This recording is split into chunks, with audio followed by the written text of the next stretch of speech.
Hi teachers and mothers, welcome to my channel learn with Amna. Parts of speech के lesson number 4 के साथ हाजिर हूँ। जैसा कि मैंने पहले बताया था, पार्ट्स ऑफ स्पीच बहुत अहम टॉपिक है। इस पर जितनी बात की जाए कम है। इस हवाले से मैं स्टेप बाय स्टेप वीडियो बनाकर आपको बताती रहूँगी। आज का टॉपिक है second part of speech, pronoun और उसकी kinds. The word that is used instead of a noun is called a pronoun. Pronoun बहुत ज़्यादा अहमियत रखता है। एक पैराग्राफ के अंदर अगर प्रोनाउन को हटा दिया जाए तो वो पूरी इबारत इरिटेटेड होगी, बार बार नाउन का जिक्र आएगा तो वह इबारत एक नामुकम्मल शक्ल इख्तियार करेगी। इसलिए प्रोनाउन की अहमियत से इनकार नहीं किया जा सकता और उसकी काइंड्स को समझना भी बहुत ज़रूरी है।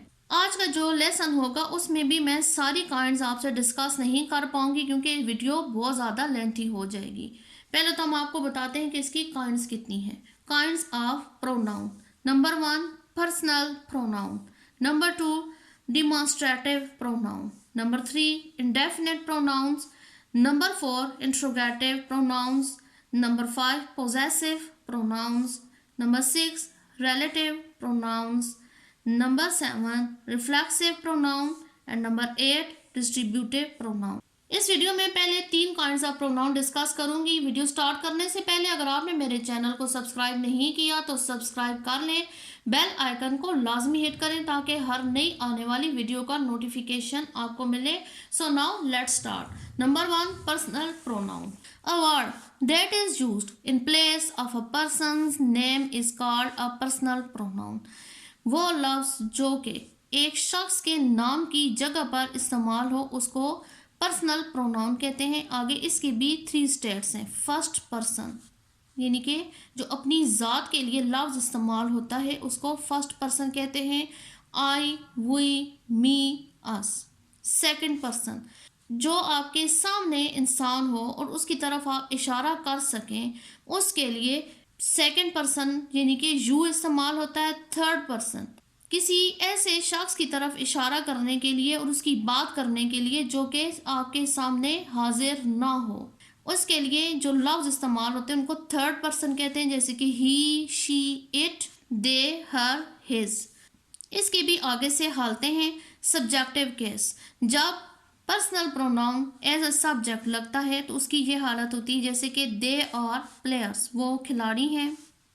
Next, he is a farmer, she is a teacher, it is a dog, I am a brave girl। Personal pronoun जब सब्जेक्टिव केस के तौर पर लगते हैं तो ये होते हैं they, he, she, it, I. Personal pronoun possessive case के तौर पर जब लगता है तो उसकी शक्ल ये होती है। For example, he has his glasses, उसके अपने ग्लासेस हैं। अब ये सब्जेक्टिव केस के तौर पर लगा है और ये पोजेसिव। पोजेसिव मीन्स कि जब मलकियत या कब्जे को ज़ाहिर किया जाए। For more example, she has her books, उसकी अपनी किताबें हैं। वी हैव अवर हाउस, हमारा अपना घर है। दे हैव देयर बॉल, उनका अपना गेंद है। पर्सनल प्रोनाउन जब ऑब्जेक्टिव केस के तौर पर लगता है तो उसकी हालत ये होती है। I gave him a ball, मैंने उसे एक गेंद दी। He gave me a camera, उसने मुझे एक कैमरा दिया। For more example, he help them. Personal pronoun object के तौर पर जब लगेगा तो इस तरीके से यूज़ होगा। प्रोनाउन की नेक्स्ट काइंड है demonstrative pronounce. A pronoun that points out a person, place, thing और आइडिया। एक ऐसा प्रोनाउन जो कि किसी भी शख्स या जगह या चीज़ या किसी ख्याल की तरफ इशारा करने के लिए आए तो उसको डिमॉन्स्ट्रेटिव प्रोनाउन कहते हैं। For example this, that, these, those. This, जैसा कि आपको पता है, this is use to point out a singular and near thing. ये एक चीज हो और नज़दीक हो उसकी तरफ इशारा करने के लिए इस्तेमाल होता है।